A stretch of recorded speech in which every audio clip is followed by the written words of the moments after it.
admettons que le téléphone n'existe pas. On est dans un monde où il n'y a pas de téléphone. Et puis moi, je viens te vendre un téléphone. Est-ce que quelqu'un peut t'appeler avec le téléphone? Est-ce que quelqu'un peut t'envoyer un SMS? Est-ce que moi-même, tu peux m'appeler? Est-ce que tu peux m'envoyer un SMS aussi? Ce n'est pas possible, c'est évident. Parce que tu es la seule personne dans le monde entier à avoir un téléphone. Donc, en fait, ton téléphone, il n'a aucune valeur. Mais dès qu'on commence à respecter la loi de Metcalfe, ton téléphone prend de la valeur immédiatement. C'est aussi simple que ça. Il dit valeur économique d'un réseau est égale au nombre d'utilisateurs au carré. Donc, dès que deux personnes commencent à avoir le téléphone commence à avoir de la valeur. Parce que tu peux m'envoyer un SMS, je peux t'envoyer un SMS aussi. Et ça commence à prendre de l'ampleur de façon exponentielle. C'est de ça qu'il s'agit dans cette activité.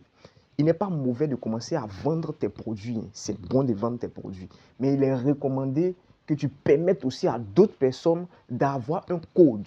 C'est le code-là qui va permettre à ton réseau de prendre de la valeur. Parce que si tu es la seule personne dans ton organisation, ton réseau n'a aucune valeur. Mais dès qu'une personne, deux personnes, trois personnes commencent à prendre des codes, grâce à toi, ton code, toi, ton organisation va prendre de la valeur et tu vas gagner de l'argent.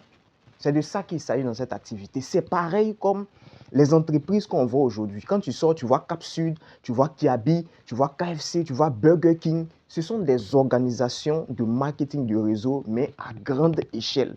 Ça existe aux États-Unis, ça existe en France, ça existe en Tunisie, ça existe en Turquie, ça existe au Mali, ça existe partout dans le monde entier. Parce que si c'était raccourci que en Europe seulement, c'est-à-dire par exemple, si c'est comme si KFC, c'est précisément américain et que c'est en Amérique seulement, ils auront accès qu'à des Américains seulement qui vont consommer ça.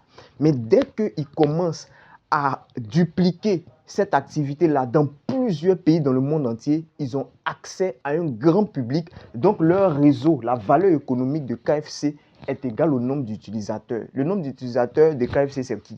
C'est le monde entier. Tout le monde mange leur nourriture. Tout le monde va à Kiabi pour acheter des vêtements. Et c'est pourquoi ce genre d'entreprise gagne beaucoup d'argent. Donc si aujourd'hui tu es seul dans ton organisation, tu ne vas pas avoir accès à cette valeur économique-là. Tu vois?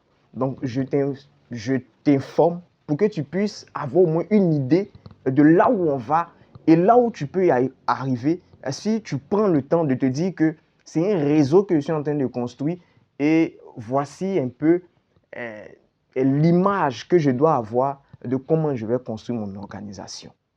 À bientôt.